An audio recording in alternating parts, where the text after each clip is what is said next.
Urban development ministers regional meeting హైదరాబాద్లో జరుగుతున్న సందర్భంగా కేంద్ర పట్టణాభివృద్ధి శాఖ మంత్రివర్యులు మనోహర్ లాల్ ఖట్టర్ గారు ముఖ్య అతిథిగా పాల్గొని, అదేవిధంగా Andhra Pradesh municipal and administration minister Narayana గారు, ఇతర రాష్ట్రాలకు సంబంధించిన ప్రతినిధులు,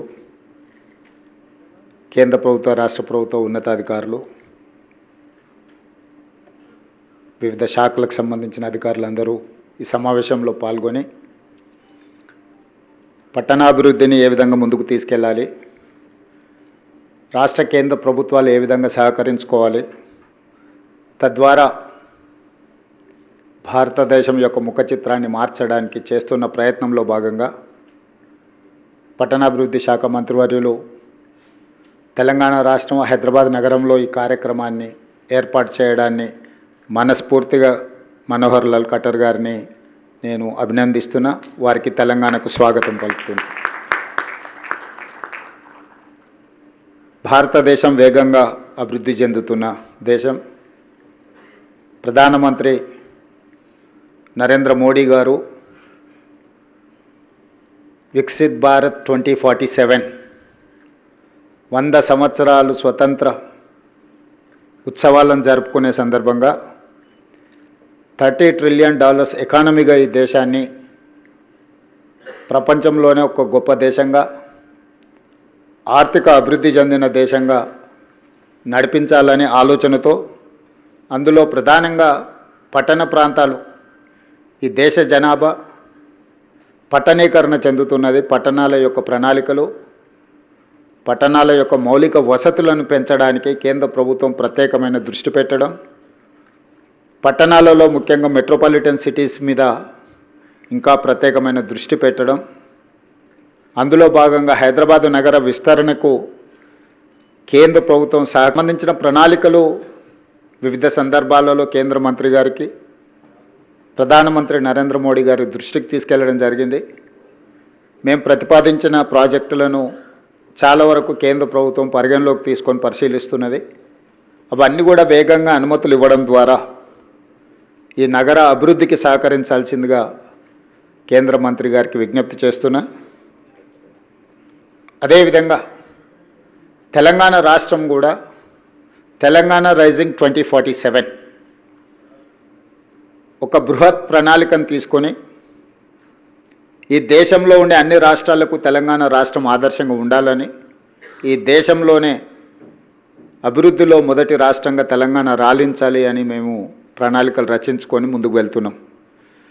డిసెంబర్ 9, 2025 రోజు తెలంగాణ రైజింగ్ 2047 విజన్ డాక్యుమెంట్ని మేము డెడికేట్ చేయబోతున్నాము. అందులో తెలంగాణ రాష్ట్ర ప్రభుత్వం యొక్క ఆలోచనలని, అదేవిధంగా 2034కి $1 ట్రిలియన్ ఎకానమీగా, 2047కి $3 ట్రిలియన్ ఎకానమీగా తెలంగాణ రాష్ట్రాన్ని అభివృద్ధి చేయాలని మేము ఒక లక్ష్యాన్ని పెట్టుకొని ముందుకు వెళ్తున్నాం. నరేంద్ర మోడీ గారు 2047కి $30 ట్రిలియన్ ఎకానమీ టార్గెట్ పెట్టుకొని ఏ విధంగా పనిచేస్తున్నారో అందులో 10% మేము కంట్రిబ్యూట్ చేయాలని అనుకుంటున్నాం. ఈరోజు దేశంలో 2.5% జనాభా ఉన్న తెలంగాణ రాష్ట్రం 5% ఎకానమీని కాంట్రిబ్యూట్ చేస్తుంది. కానీ 2047కి 10% ఆఫ్ నేషనల్ ఎకానమీలో తెలంగాణ రాష్ట్రము భాగస్వామ్యం చేయాలని, అందుకోసం తెలంగాణ రాష్ట్ర ప్రభుత్వం గుర్తించిన కీలకమైన అంశాలు, ప్రధానంగా మనోహర్ లాల్ ఖట్టర్ గారు అనుమతులు ఇస్తే వేగంగా అభివృద్ధి చెందడానికి అవకాశం ఉంది. అందులో మెట్రో రైల్ విస్తరణ కావచ్చు, మూసీ రివర్ డెవలప్మెంట్ ప్రాజెక్ట్ కావచ్చు, రీజనల్ రింగ్ రోడ్ కావచ్చు, రేడియల్ రోడ్స్ కావచ్చు, హైదరాబాదు నగరానికి తాగునీటి సమస్యను తీర్చడానికి కృష్ణా గోదావరి జలాల తరలింపు కావచ్చు, హైదరాబాదును పట్టి పీడిస్తున్న కాలుష్యాన్ని తొలగించి ట్రాఫిక్ సమస్యను తగ్గించడానికి, హైదరాబాదు నగరంలో 3000 ఆర్టీసీ బస్సులు ఉన్నాయి, అవి డీజిల్తో నడుస్తున్నాయి, వాటన్నిటిని కూడా నగరం బయటకు తరలించి రాబోయే 1 ఇయర్లో 3000 ఎలక్ట్రిక్ బస్సెస్ హైదరాబాదు నగరంలో ఈరోజు నడవడానికి మేము ప్రణాళికలు సిద్ధం చేసుకుంటున్నాం. అదేవిధంగా సివరేజ్ ట్రీట్మెంట్ ప్లాంట్స్, మూసీ నది ప్రక్షాళన వీటన్నిటిని కూడా ఒక ప్రణాళికబద్ధంగా అభివృద్ధి చేయాలని, అదేవిధంగా వేగంగా పెట్టుబడులు. Now Hyderabad is centre for global capability centres, data centres, IT, pharma and medical and health. These are hubs for industries. వీటన్నిటి కోసం ఇప్పటి వరకు ఫైనాన్షియల్ డిస్ట్రిక్ట్, నాలెడ్జ్ హబ్ ఇట్లాంటి వాటిని అభివృద్ధి చేసినాం. ఇప్పుడు మేము ఒక సిటీనే కట్టాలనుకుంటున్నాం, Bharat future city. It is going to come around 30,000 acres.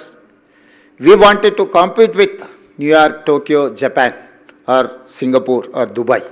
We don't want to compete with my neighboring states. They are my friends, they are my well-wishers. So, world is one unit. I wanted to compete with Singapore or Dubai. So for that, I need Government of India support. From Telangana, कटर जी, जो नरेंद्र मोदी जी जो कहा है विकसित Bharat 2047, $30 trillion economy के लिए जो सोच रहा है, तेलंगाना की तरफ से, तेलंगाना राज्य की तरफ से हम लोग एक विजन डॉक्यूमेंट बनाए कि तेलंगाना राइजिंग 2047. हम लोग ये टारगेट बनाए कि 2034 में $1 ट्रिलियन इकोनॉमी, 2047 के तक $3 ट्रिलियन इकोनॉमी. अभी हमारा पॉपुलेशन है 2.5%. We are contributing 5% economy in the country. Our target is up to 2047. We wanted to contribute 10% economy of this country. Modi ji जो सोच रहा है $30 ट्रिलियन इकोनॉमी के लिए, 100 साल जब हमारा आज़ादी होकर हम जो खुशियां मना रहे, तब तक तेलंगाना भी इस देश तरक्की में हम लोग हिस्सा लेना चाहता है. और हिंदुस्तान में 140 करोड़ जनता है. इस जनता के लिए खाली 5 मेट्रोपॉलिटन सिटीज है, 29 स्टेट्स है, मगर हर राज्य उसका मेट्रोपॉलिटन सिटी नहीं है. Delhi, Mumbai, Chennai, Bangalore, Hyderabad, these 5 metropolitan cities are contributing like anything in Indian economy. और जीडीपी ये 5 शहरों से आ रहा है. कि इसीलिए मैं ये रिक्वेस्ट करना चाहता हूं, आप जो अर्बन डेवलपमेंट में जो प्लानिंग बना रहा है, ये मेट्रोपॉलिटन सिटीज के लिए एक अलग पॉलिसी बना दो. क्योंकि इस देश अगर आगे तरक्की करना है तो urbanisation is the only one solution. Where India has to grow, India has to compete with other US, Japan और China. We have to change our plans. Yes, agrarian economy, agriculture economy is one factor, but urbanization is important factor in this country.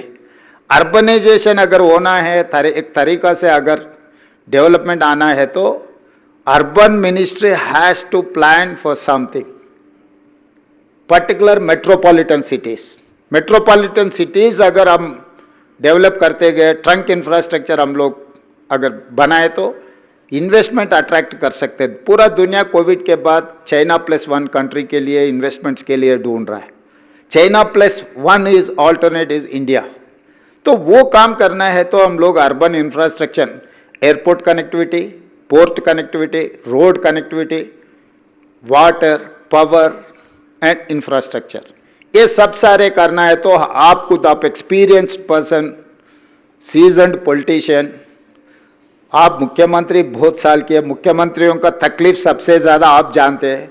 Modi ji भी पहले 12 साल मुख्यमंत्री काम किए, Gujarat model बनाए, तो आप दोनों को पता है मुख्यमंत्रियों का तकलीफ कैसे रहता है. और केंद्र सरकार ने अगर साथ नहीं दिए तो हम तरक्की करना इतना आसान नहीं है. जहां पर स्कोप है वहां पर आप एंकरेजमेंट भी करना है. और योर सीनियर, हमारे जैसा नौजवान को आप मदद दिए तो हम बड़ा भाई समझ के मोदी जी को हम सीधा सीधा कह दिए, इस देश का प्रधानमंत्री हर मुख्यमंत्री के लिए बड़ा भाई है. तो बड़ा भाई बड़ापन दिखा के हमको मदद दिए तो हम तरक्की कर सकते. 10% इकोनॉमी हम लोग कंट्रीब्यूट करना चाहता है. तो उसके लिए मेरा मेट्रो रेल आप मंजूर करना है, मेरा मूसी रिवर डेवलपमेंट फ्रंट के लिए आप मदद देना है, मेरा रीजनल रिंग रोड के लिए, मेरा रेडियल रोड्स के लिए, ये हैदराबाद ड्रिंकिंग वाटर के लिए। Pollution is one of the biggest factor. Delhi में सब कुछ है, मगर पोल्यूशन के साथ सब कुछ बंद पड़ रहा है। स्कूल से लेकर सरकार दफ्तर तक, पार्लियामेंट तक हम पोल्यूशन की वजह से हम दिल्ली बंद करके चलाना पड़ रहा है। इस देश का राजधानी पोल्यूशन में ऐसा तकलीफ अगर उठा रहे हैं तो हम लोग दूसरे शहरों को वो उससे कुछ लर्निंग, कुछ हम लोग सोच कर आगे, क्योंकि हैदराबाद कनेक्टिविटी है, वेदर कंडीशंस है, मिक्स्ड कल्चर है, सब कुछ है हैदराबाद में। तो ये हैदराबाद अंबेडकर खुद ने सेकंड कैपिटल के लिए प्रपोज किया था। मैं ये नहीं कह सकता हूं सेकंड कैपिटल बना दो, मगर इंफ्रास्ट्रक्चर तो वो लेवल पे देना ही पड़ेगा। जितना आप दिल्ली में फोकस कर रहे हैं, जितना आप अहमदाबाद में सबरमती रिवर फ्रंट बनाने के लिए जितना फोकस कर रहे हैं, हमारा मूसी रिवर डेवलपमेंट फ्रंट के लिए भी आपके मदद बहुत जरूरी है। मुझे उम्मीद है आपसे हमको सब कुछ मदद मिलने वाला है। हम ये हैदराबाद शहर को, we are in IT, we are in pharma. Now 70% of GCs have come to Hyderabad. Why? Because of my infrastructure, because of my working culture, because of knowledge hub, educational institutes like ISB, like Nalsar, Law University, IIT Hyderabad. I have 175 engineering colleges. Every year I am producing almost 110,000 engineering students from my state. My people are working in Silicon Valley. Today Silicon Valley is mine. If I say something, it is going to reflect in Silicon Valley in US. We are contributing like anything in US economy. Why can't Indian economy? हम आपके साथ काम करने के लिए तैयार है। जब चुनाव आएंगे हम चुनाव लड़ेंगे। जब राजनीति करना है, चुनाव के समय पर हम राजनीति करेंगे। उसके आगे हम राजनीति में पॉलिटिकल स्टेटमेंट्स ऐसा कुछ हमारे तेलंगाना राज्य के तरफ से मैं वादा करना चाहता हूं, हमको कोई लेना देना नहीं है राजनीति से। अभी डेवलपमेंट करना एक ही है। मैं फाइनली एक बात बोलना चाहता हूं, 1994 to 2004, 2 consecutive terms mister Chandrababu Naidu was chief minister. 2004 to 2014 doctor YS Rajasekhara Reddy के नेतृत्व में कांग्रेस सरकार चलाए। 14 to 24 almost 10 years Chandrashekar Rao ji ने मुख्यमंत्री बने। ये 30 साल में सरकार बदलते गए, नेता बदलते गए, मगर हमारा पॉलिसी कभी बदला नहीं। हम इंप्रूव किया हमारे पॉलिसीज को। कभी भी तेलंगाना में पॉलिसी पैरालिसिस कब नहीं था। Yes, I have many differences with previous government and leader, but I don't have any difference in policies. अच्छे जो पॉलिसी है हम आगे लेकर जाएंगे। अगर कुछ पॉलिसीज में गैप है तो पॉलिसी हम इंप्रूवाइज कर लेंगे। केंद्र सरकार से भी हम मदद लेके काम करना चाहता है। हमारे पॉलिसीज में अगर आप कुछ सुझाव दिए आपके एक्सपीरियंस से, हम लोग एज इट इज अमेंड कर लेंगे। आपके सुझाव, आपके नेतृत्व में हैदराबाद शहर को, ये मेट्रोपॉलिटन सिटीज को, हम अगल बगल के राज्य में कैपिटल सिटी से कंपटीशन नहीं है। मैं सिंगापुर, दुबई से कॉम्पीट करना चाहता हूं, टोक्यो से कॉम्पीट करना चाहता हूं। उसके लिए आपके मदद बहुत जरूरी है, आपके एक्सपीरियंस भी जरूरी है, not only money. I wanted to take your experience, how to develop, how to go forward. With your experience, your able leadership, we are there to work together. आपके मदद बहुत ज़रूरी है तेलंगाना के लिए। मैं उम्मीद करता हूँ मोदी जी और खट्टर जी दोनों हैदराबाद के लिए स्पेशल अटेंशन देने वाले देंगे। धन्यवाद। Thank you.